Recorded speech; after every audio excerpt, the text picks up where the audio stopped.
Welcome to this episode of BKTV News. I'm Ryan Fimler. And I'm Xavier Hamblin. Theater Guild's production of The Wizard of Oz is on its way. Carter Klesmeyer and Jackson Umfleet sat down with some of the cast members and got an exclusive behind-the-scenes look. Before the big production taking place at the Centene Center, we at BKTV want to take you behind the scenes of The Wizard of Oz. In order to understand the up-and-coming musical which is being performed by Farmington High School's Theater Guild, we want to take you back to the beginning. And the beginning takes place at Truman Auditorium. In order to understand the origins of this musical, we sat down with the director and the teacher at FHS, Miss Diana Miles Nielsen, and as well as the musical and choral department teacher, Miss Claire Nays, to get the inside scoop of the production. With The Wizard of Oz itself, it is a big production. What was the casting like? Because that's the most important thing, one of them. I think if you get the right cast, my job is halfway done. That was actually, it was a lot of fun. I had Mrs. Nays helping with vocal stuff, so they had to come in and sing a song. They also had to, some from the script. And then basically it was, after everybody left, it was myself and Mrs. Nays and my husband was there sort of just throwing in some of his opinion, just kind of sort of a third ear and eye. We also sat down with the four main cast members of The Wizard of Oz. Bella Bergdorf, who's playing Dorothy, Austin Atnip, who's the Tin Man, Herbie Fletcher, who's the Cowardly Lion, and Ryan Fimler, who's the Scarecrow, to get a glimpse of their initial reactions to being cast and a look into their characters. At the audition, when she had me do Dorothy for one of the scenes, I was like, yeah, I totally got this, but I wasn't exactly sure, But yeah, I was definitely very excited. Well, I actually was not that excited because a lot of people were just telling me I was gonna get the Scarecrow, and I honestly didn't think I would, but I was just sure, I got it when I got it. So I was pretty ecstatic about it. I was pretty happy about that. I don't know, there were a lot of people throughout the hall of the school who also auditioned, congratulated me, and I don't know, kind of felt like I was king of the world for a bit, so it was really nice. Everyone else told me I was going to get the lion, but I didn't believe them, so then when it came out, I was like, oh wow, it happened. Yeah, I mean, that's the part I wanted. I knew the hardest thing to cast would be the witch, I think, because it's a very distinct cackle. You got to get it right, and so I was very fortunate that being able to do the witch, we have two, and that actually makes it much easier. So it's Corinne Myers and Ann Raymer are switching off. So for 2 nights of the show, they will each be the witch, and when one is not the witch, the other one will be Miss Gulch, and that actually solves a lot of problems because then. There's only a 12-minute from the time you see Miss Gulch to the time she appears as the witch. There's only 12 minutes, and that's not a lot of time to get into all that green makeup, so it solves a lot of problems. So, who are all involved in the play? Is it just kids from FHS? Is there people from the outside of the school? We have 40 high school students that are doing the main roles, and Ozians and monkeys and all kinds of things. And then I cast, I think then of course we have Dr. Reeves appearing as the professor / Oz. So that's pretty exciting for everybody. So now that we know the students and that FHS is a very big part of it, how much are you working with our music department on this project? Because it's a musical. The music department, Miss Nays is the vocal director, so she's working with the students to make sure that their singing is, spot on. I know some about music, but not enough to really direct the musical stuff. After having a nice discussion with the musical director, Mrs. Claire Nays, we got some insight to how the musical process was coming along. Nays explained how she was excited for all of the songs being performed and how, so far, the musical aspect of the show was coming along great. She expressed how proud she was of our students' progress and all of their hard work at memorizing and performing their parts. She could not be more excited for this musical to come out and for audiences to see what our Theater Guild has in store for all of Farmington to see come March 21st through the 24th at the Centene Center.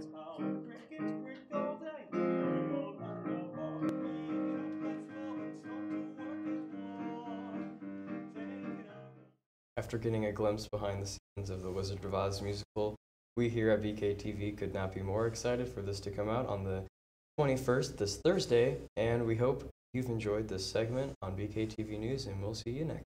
A few weeks ago, FHS hosted our very own blood drive. Van Kleppe got an exclusive interview with a representative from the Red Cross about why there is always a blood shortage during this time of year. Hi, I'm Van Kleppe, and I recently had the opportunity to speak with Joe Zadlow from the American Red Cross. Joe is an expert on the trends in blood supply shortages in our country. In our interview, we talked about why blood drives like the recent one at our high school helps to combat blood shortages in our community. Question number 1. We have heard there is a blood shortage. What are some factors that cause a blood shortage? Well, this time of year is one of the 2 times of year where we really struggle to collect blood donations. And for just speaking for the winter time, a couple different factors. Number 1, when we come out of the end of November and December, Thanksgiving, Christmas, Hanukkah, those holidays, people don't think of making appointments or donating blood. So we struggle with donation. January 14th, we issue an emergency need for all blood donations, all blood types. And of course, right now, we had a great initial rush of people nationwide and throughout our region, which is the Missouri-Illinois blood. That's just, really plays a big factor. So it's the weather, it's that time of, the time of year with cold and flu season. And another thing that also impacted us too, about 4% of our blood drives come from different municipalities and government organizations. So when we had the government shutdown, believe it or not, that actually affected us, and that was something we were never planning for. Those really are factors that have played a huge role in this. So we just need a good bit of weather here, and hopefully get people healthy. And once that happens, we want them to come out and donate blood. Okay, what issues can arise when there is a blood shortage? Well, I see this firsthand with a lot of families, people that have either children or loved ones that have cancer or have been in a car accident or have a blood disease where they need to have blood or platelet donations regularly as part of their treatment for rehabilitating. When we don't have a certain type of blood, and this is exactly the words coming from a blood bank medical director who's a good friend of mine, Dr. Rhonda Cook. She works at Missouri Baptist, and she handles some of the Missouri Baptist and Barnes Jewish hospitals in the St. Louis and greater St. Louis area. And she told me when they don't have a particular type of blood, let's say a physician, I'm a physician, and I come to you and I say, hey, Dr. Cook, I need 10 pints of AB negative blood to perform this surgery on this gentleman who has a has a blood disease and it's affected some of his organs. If she says I don't have the blood, they can't perform the surgery. Now that can be the difference between this particular person, suffering even more, or struggling with their health.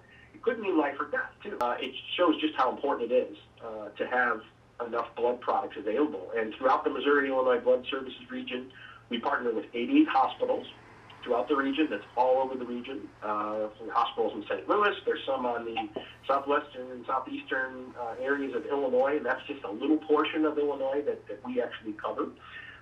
Kansas City, Columbia, different areas. There might be something in Farmington as well.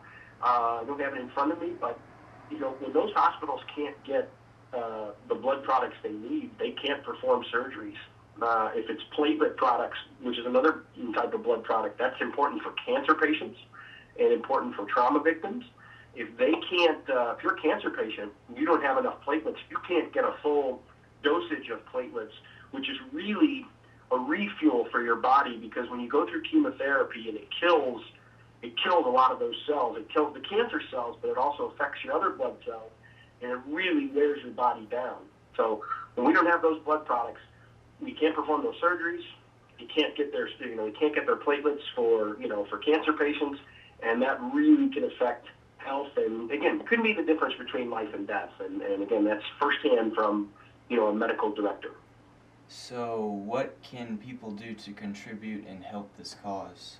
Obviously, if you're healthy and you're eligible to donate blood, we'd love for you to donate blood. That's first and foremost. But we also understand that there's certain people that can't donate blood for whatever reason. Best way for people to find out where they can, find out more information about blood drives that's nearest them or closest to their community is to go to redcrossblood.org. And when you log on to that site, in the upper right-hand corner, you're going to see a box that says enter sponsor code or zip code. And you can put your zip code in and basically, click enter, hit the button, and you can search, and there'll be blood drives or donor centers that are closest to your zip code will come up.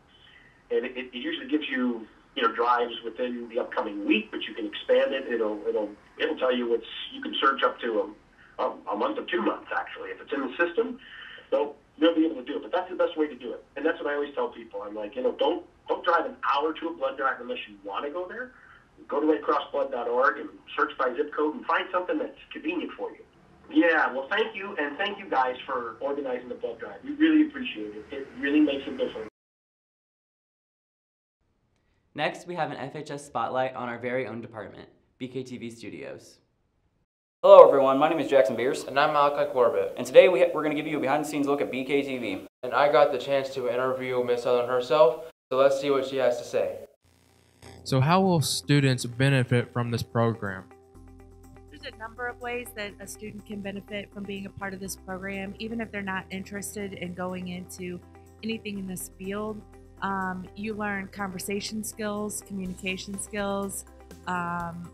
You learn, again, just kind of how to think on your feet, because a lot of times you're in situations like this where you have to listen to people and ask follow-up questions based on the answers that you get. Again, just that ability to have that face-to-face communication that you don't always get in a lot of other classes, which can carry over into any number of things later in life.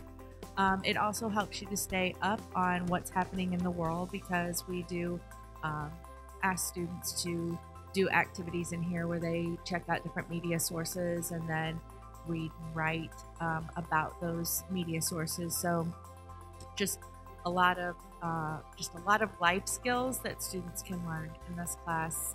And then obviously it helps students who want to go into the field. And even when you get older, you're going to probably watch the news and watch television programs, and just knowing how things are put together and what things you should be looking for to critically assess the news. This class can help you with that. So what is your goal for this program?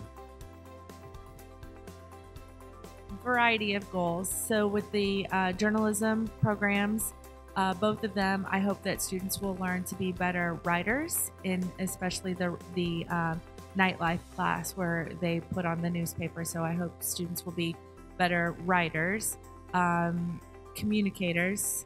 I hope that students, by being a part of this class, get a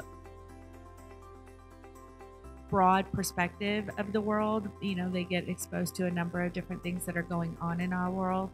And then again, just that students learn and grow, especially in the area of communications. So what is your expectations for when new students come in and whenever throughout the whole TV 2, 3, and 4? I just hope that students will have an open mind and be willing to try different things, because not everybody is looking to be in front of the camera, but I'm going to ask everybody to be in front of the camera. Some people really don't like editing, but I'm going to ask you to learn how to edit. So just having an open mind and being willing to, look at different news sources and different opinions on topics, whether it's in the journalism class or the news, and be able to approach those things with an open mind, and to recognize maybe what some of your biases are, and then to do the work, just like I said, with an open mind, and that's one of the things I expect with students, and to also give me quality work in here, because the things that we do in Black Knight Television, it's not just for our classroom. The things that we produce end up being public. So it's not every day that, you have your math homework going on a video board somewhere or YouTube, right? In this class, the work that you do is out there open to the public. So, we ask you to pay attention to details. That's another skill that you learn in here, and that, you just have high expectations for yourself, because I will have high expectations for students in our classes. So what type of things do students do outside of the classroom? So outside of the classroom, students may be given a camera to go film. Like tonight, someone's going to go film the board meeting. So they get to experience sitting in that board meeting with the Board of Education here at Farmington, and they will set up and film, and there will be other press from around the community there, and they will have the same kind of opportunities that the other press gets to interview and that sort of thing. So there is the expectation that you work out of school events like sporting events, or there's a concert later this week, and so we will film that. So those are some of the requirements. There is extra time and after school activities that students have to fulfill to be a part of this class. Just like in band, you have to come to the concerts. In BKTV, you have to work the extra events. Well, this concludes our time. Thank you very much for seeing us, and have a good day. E, F, G, H, I, J, K, L, M, N, O, P, Q, R, S, T, U, V, W, X, Y, and Z. Finally, we have a special segment from Ethan Burke and Maria Harris. They teamed up to create a short documentary about senior year.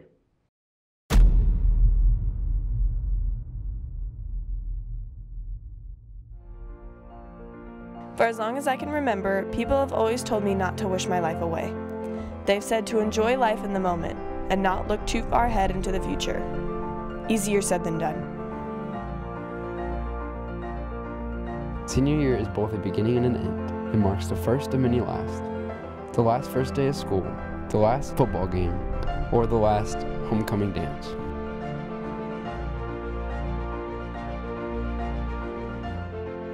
The class of 2019 is ready to be heard. This is their story. Going into senior year, I always thought it was going to be the easiest year. I thought that it'd be the most fun year. My expectations were I'm going to get out of here very soon. I've always known I'm going to just zoom out of here as soon as possible. And it just has a different feel to it than all the other years. Definitely feels like you have kind of like a swagger, even though you definitely don't. But when you're walking down the hallways, you kind of feel like you're ruling the world, and it's a pretty cool feeling. The best thing about senior year has been looking forward, which is also the worst thing about senior year. It's just been planning for the future and being able to see past these doors that you walk into every morning for 4 years. It's being able to see what you're going to do with your life. In 6 months, I'll be living in a completely different state, knowing no one. The fact that senior year will eventually end and I'll have to go to college next year and leave my mom and dad. My favorite Farmington High School tradition would have to be cheering at all the rivalry football and basketball games. Is probably when seniors leave every year, they always all gather around in senior hallway and throw paper, and I can't wait for that because I've been looking forward to that for about 4 years now. I probably would have gone back and gone to like more school dances and school functions and stuff. I'm gonna go back and try out for more things that I regret actually trying out. Wouldn't have walked out of that audition. I would say Mr. Banger has affected my life throughout high school the most because he's been my yearbook advisor for the past 3 years, and he's always been there and guided me along the way, no matter what. Reeves and or Miss Richardson, because they helped me on the college stuff. Biggest answer, Dr. Reeves, because he's really helped, carve that path a lot for me, and he's just a really cool guy. I spent a lot of time with him my senior year. The teacher that's changed the most for me is probably Miss Powell. She's just always been there for me, and I didn't really get to know her really until my sophomore year. And she's just always been there for me, always supported me, and just really taught me, to always look at the good things in life. And Peggy Harris and Mason Nelson, just because I've talked to them about everything. I see them both more than I see my own family, so. And then Mr. Steele, because we were really tight, and I don't know, I just think he's awesome. To be Mr. Steele, he definitely pushed me to believe I could make a career in media, but also just made it clear that we could do whatever we wanted to do, and we would be fine, and we would find it in ourselves to follow whatever path we wanted. Yeah, I worried a lot about like credits and if my college classes were gonna roll over to like my college of choice. I think I was so worried about everything and what classes I needed to take and what I needed to do to get myself farther, and the truth is, you're gonna be fine.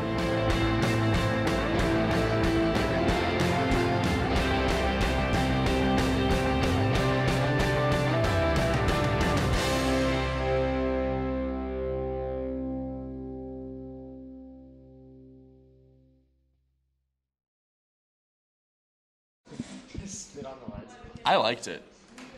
That's all we have for today. Thanks for tuning in, and don't forget to like and subscribe to BKTV Studios.